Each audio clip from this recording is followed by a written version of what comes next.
Saya ke rutannya. Saya di rutan datang menemui untuk pertama kalinya bertemu Nikita Mirzani. Saya datang di rutan. Saya belum pernah lihat mukanya dan dia juga mungkin belum pernah lihat secara langsung ya, belum pernah ketemu langsung. Saya ketemu, ini siapa nih, Pret ini. Pret ini coba kita lihat mukanya, coba lihat dulu ini Nakata, coba lihat dia. Kita bahas yang begini, mudah-mudahan keluargamu ya atau kamu sendiri yang kena kriminalisasi kayak begini. Dan kalau kamu kena ya, saya doakan semoga kamu selamat dan kamu tidak tersiksa.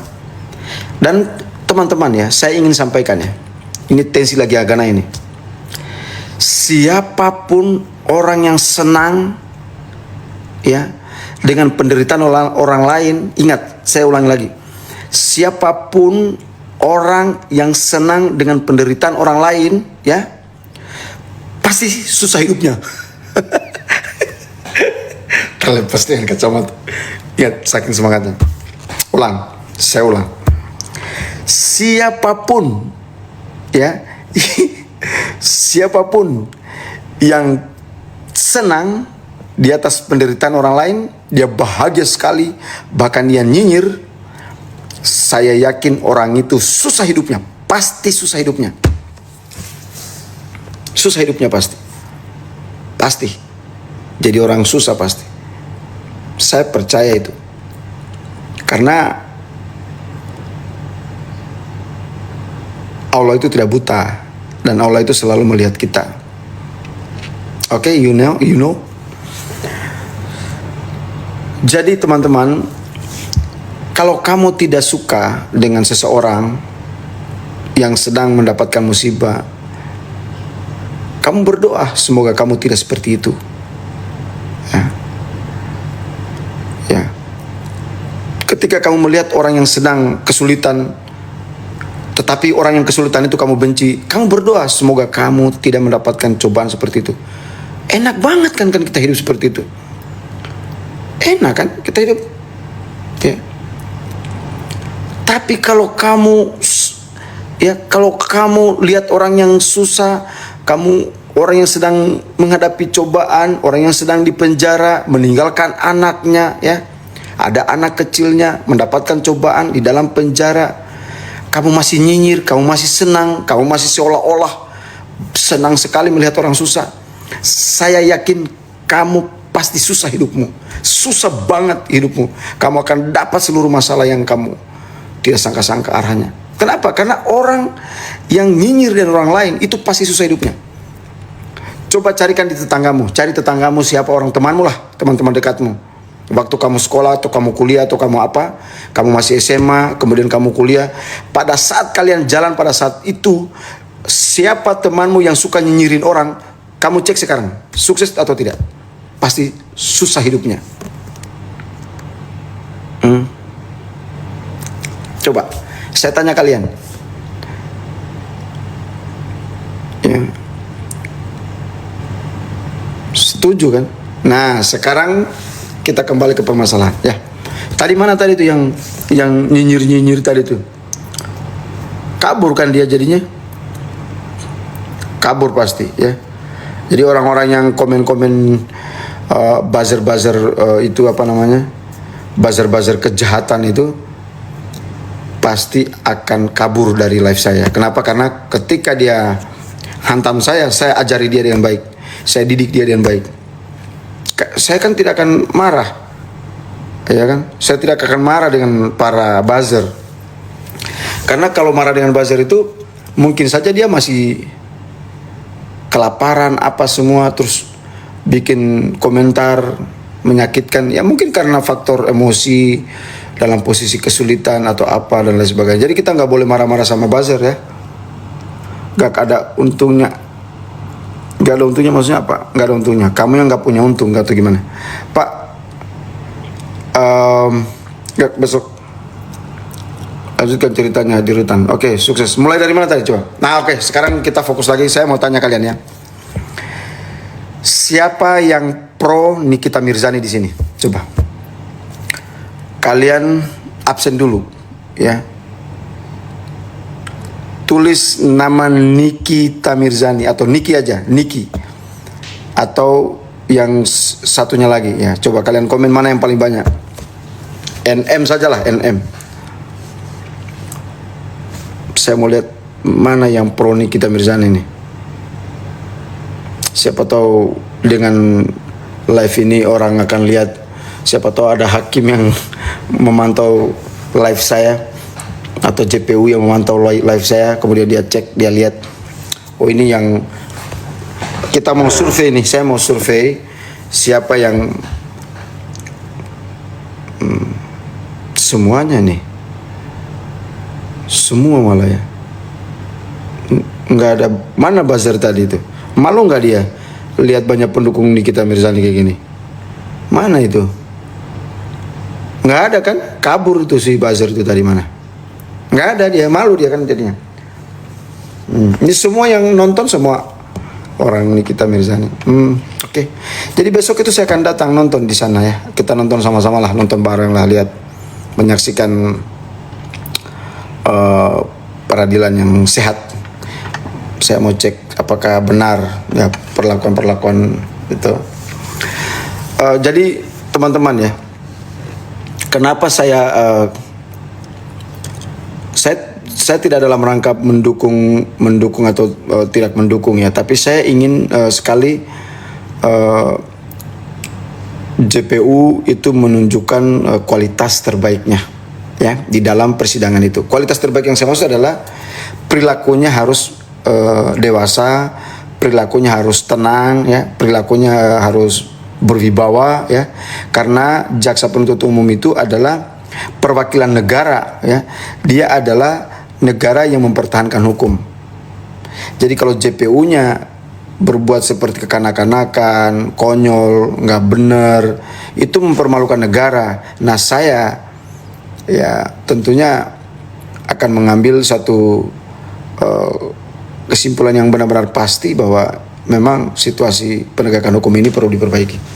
Nah saya itu dalam kasus ini, bukan hanya kasus inilah, kita beberapa kali mengamati proses penegakan hukum ini. Ya selama ini kita lihat ya, di zaman Pak Prabowo ini geliat penegakan hukum itu kelihatan. Bagaimana beliau ingin sekali menegakkan hukum ya dengan baik. Jadi saya sangat yakin bahwa hukum yang tengah dihadapi oleh orang-orang yang dizolimi atau orang-orang yang dikriminalisasi itu, saya yakin akan selamat di zaman. Percaya kalau kasus ini sebenarnya adalah kasus rekayasa. Siapa yang setuju dengan pernyataan itu? Ya. Kalian setuju nggak? Kasus ini adalah kasus yang dipaksakan atau yang direkayasa. Siapa yang setuju? Tulis setuju atau tidak setuju.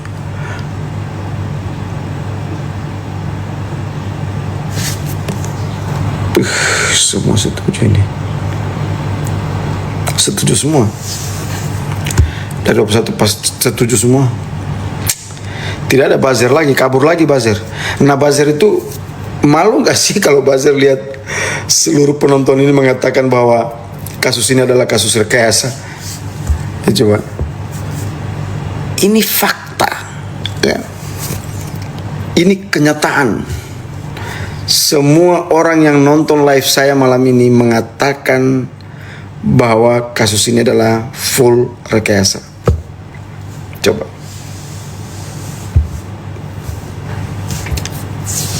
Malu nggak? Ya. Nah sekarang itu kita berharap penegak hukum itu jangan lagi ceroboh di dalam hal melaksanakan proses hukum terhadap seseorang. Tetapi saya ingin sampaikan ya teman-teman, bukan membela kepolisian saya ya. Saya tidak membela kepolisian. Saya fair di sini. Dalam kasus Nikita Mirzani ini sebenarnya kepolisian itu belum tentu salah di dalam menetapkan seseorang menjadi tersangka. Ya. Tetapi kenapa? Karena dia ketika dia menetapkan seorang tersangka, maka dia harus memiliki dua alat bukti yang kuat. Ya, yang kuat. Nah, boleh jadi ini saya maksudnya memberi contoh. Misalnya nih gini. Ini barang saya sudah ada BPOM-nya, dikasih surat truk. Polisi itu langsung percaya saja karena data dari laporannya asli misalnya. Tahu-tahu ternyata data yang disajikan itu menjadi barang bukti itu adalah palsu. Nah, itu bisa dikategorikan laporan palsu.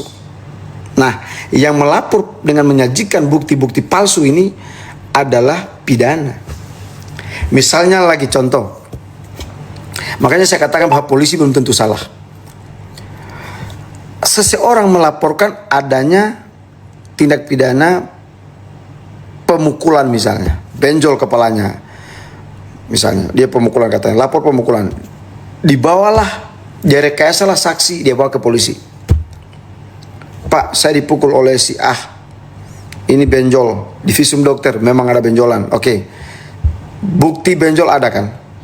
Terus saya panggil satu saksi untuk rekayasa untuk membenarkan bahwa saya dipukul. Misalnya. Sampailah ke polisi, lapor.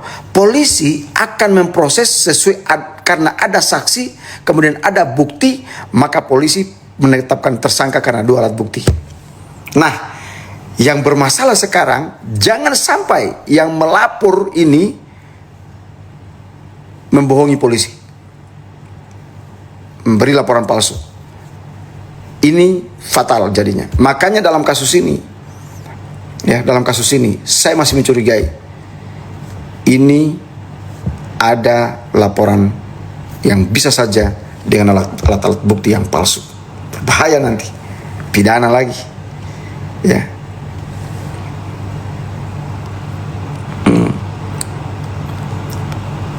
Gitu kan? Nah sekarang untuk kasus ini kan, maksudnya ini diskusi ya, diskusi kita. Karena itu saya tidak berprasangka buruk, ya, hanya kalau kita tanya netizen ya, netizen kita tanya, teman-teman lah semua kita tanya ya, teman-teman saya dimanapun saya ketemu orang ya, orang kan mempertanyakan, Pak Umar, kamu bela Nikita Mirzani sih? Saya nanya lagi ke dia, kamu pendapatmu gimana sih tentang kasus Nikita Mirzani? Kira-kira kasus ini rekayasa atau tidak? Dia juga mengatakan, iya sih rekayasa sih. Nah, artinya semua orang sekarang itu mengatakan bahwa memang rekayasa.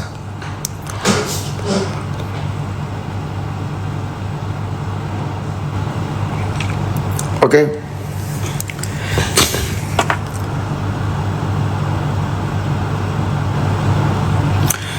Sebenarnya saya ini tidak memihak ya. Saya ini tidak memihak. Ke teman-teman aja mikirnya saya dukung Nikita. Bukan, saya nggak dukung Nikita Mirzani. Saya mendukung proses hukum yang berjalan. Nah, seandainya besok ini saya ke pengadilan ya, terus kemudian bertemu dengan tim Nikita dan juga bertemu dengan tim RG, saya akan bertanya juga ke mereka tentang kasus ini, pendapat mereka kayak apa. Jadi saya fair gitu, saya mau tanya gimana sih menurut kalian. Jadi harus ada kita tanya juga dari versi mereka gitu, dengan versi pelapor, versi terlapor. Pasti hidupnya susah, pasti itu, nggak mungkin tidak, pasti, percayalah ya, pasti. Jadi kamu jangan terbawa arus. Kamu nggak suka Nikita Mirzani, kamu nggak suka dokter RG misalnya, kamu nggak suka Reza Gladys, ya kamu nggak suka, nggak apa-apa nggak suka, tapi jangan jelek-jelekan dia. Kamu jangan nyakitin hati dia gitu, ngapain gitu. Kenapa? Karena ketika kamu nggak suka sama orang, ya sudah nggak suka aja. Tapi nggak usah kamu jelek-jelekan orang. Karena kalau kamu menjelek-jelekan orang, ya, kalau kamu jelek-jelekan orang, hidupnya pasti susah. Ya. Nanti saya mau tanya kamu, Miss Gosong tuh Pak A. Saya mau kita semua malam ini yang nonton live TikTok saya malam ini ya. Ingat, siapapun yang suka menyakiti orang lain, yang suka menjelek-jelekan orang lain, yang suka menghina orang lain, hidupnya pasti susah. Mana? Hidup susah. Jadi makanya janganlah gitu. Saya sampai hari ini ya sering saja juga dijelek-jelekan. Saya mau bagi tips ya buat kalian semuanya. Saya mau bagi tips. Mama saya itu suka mengingatkan saya. Alhamdulillah mama saya masih sehat, masih hidup ya. Suka mengingatkan saya, anakku, kalau kamu ingin sukses ya, kamu harus minta doa kedua orang tuamu, doa ibumu, doa bapamu. Itu yang pertama. Karena doa yang langsung kepada Allah Tuhan Maha Kuasa itu adalah doa kedua orang tua, doa ibu. Kemudian yang kedua, ya, yang kedua, kamu jangan pernah sakit hati dengan orang yang menzolimi kamu. Kenapa? Kalau ada orang menzolimi kamu, jangan marah. Kamu sebaiknya cepat berdoa kepada Allah Subhanahu wa taala agar kamu segera sukses. Nah, doa orang yang terzolimi langsung kepada Yang Maha Kuasa. Maka sejak saat itu saya tidak pernah balas kalau saya disakiti, saya dihina, saya direndahkan, saya difitnah. Saya tidak pernah sakit hati dan tidak akan pernah saya balas. Tidak akan pernah saya balas. Kenapa? Ketika saya dihina, ketika saya difitnah, ketika saya direndahkan serendah-rendahnya, itu kesempatan terbaik untuk berdoa memohon ampun kepada Allah, meminta rezeki, meminta hal-hal baik yang akan terjadi di masa depan. Saya yakin doa orang-orang yang dizolimi itu langsung dia, nggak ada lagi antara di situ. Makanya kenapa kemarin waktu saya ketemu Nikita Mirzani, saya tanya, Mbak Niki, saat ini apa yang kamu sedang rasakan? Dia mengatakan, saya baik-baik aja, saya fine-fine aja. Saya tidak pernah gentar akan melakukan perlawanan karena saya tidak salah gitu. Terus bagaimana? Saya tidak mau, coba kata ini seorang Nikita Mirzani yang dia katakan, saya takut mendoakan orang-orang yang menyakiti saya. Saya takut mendoakan orang-orang menyakiti saya. Karena kalau saya mendoakan orang-orang menyakiti saya, mereka akan hancur lebur karena mereka menzolimi saya. Coba bayangkan.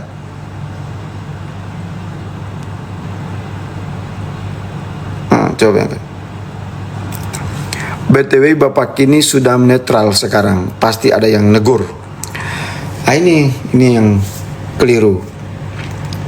Sejak awal saya katakan, saya sedang memperjuangkan hukum, ya. Saya sedang memperjuangkan hukum.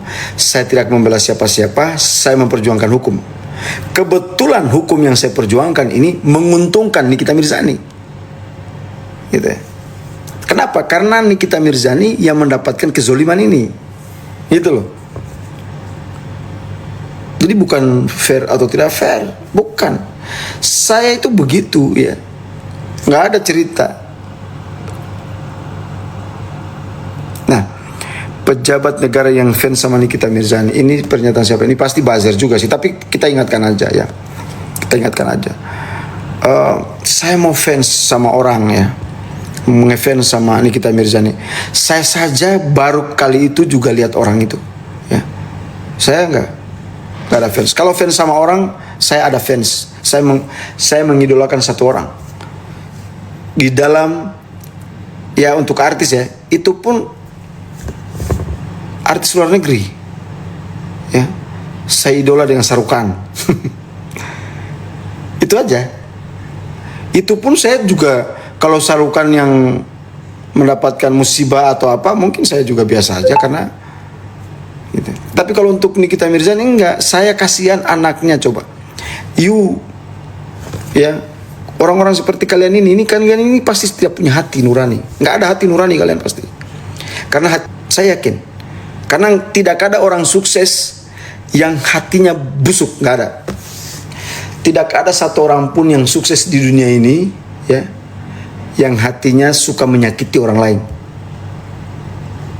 Coba kamu lihat tetanggamu yang bagus-bagus rumahnya, kamu tanya, kamu suka nyakitin orang lain nggak? Percaya deh, dia nggak akan sakitin orang lain.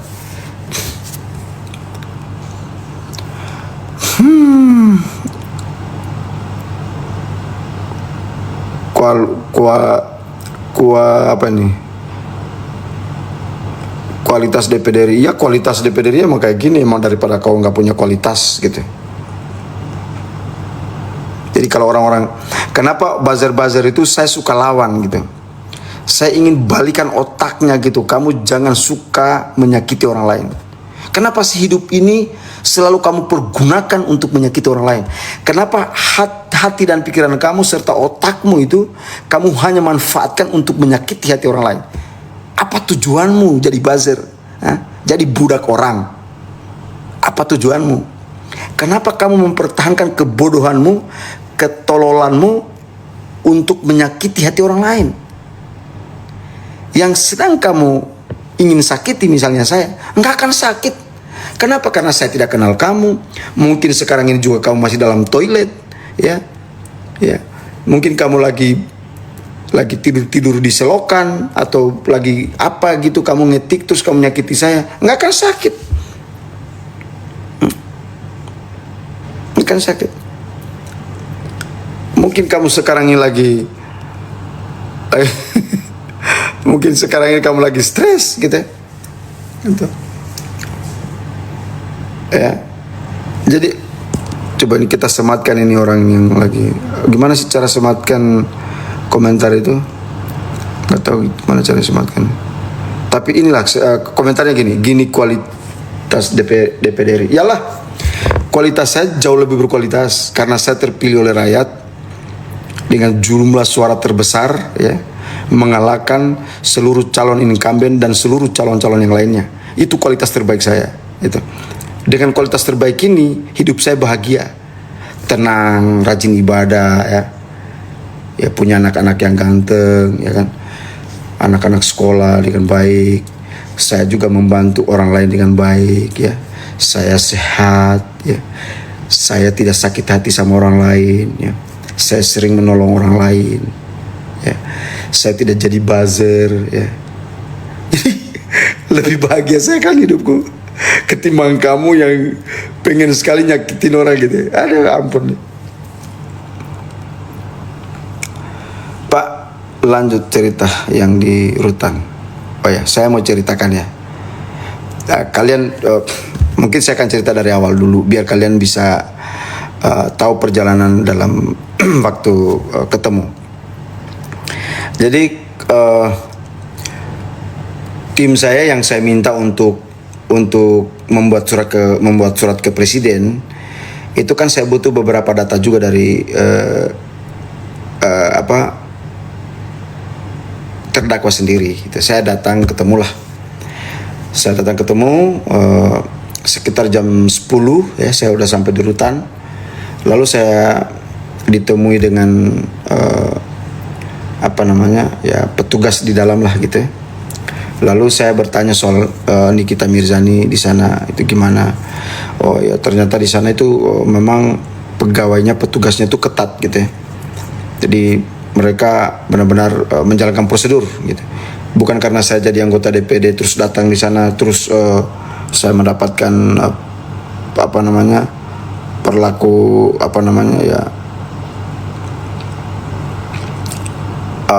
istimewa gitu, enggak. Jadi saya datang, saya dilayani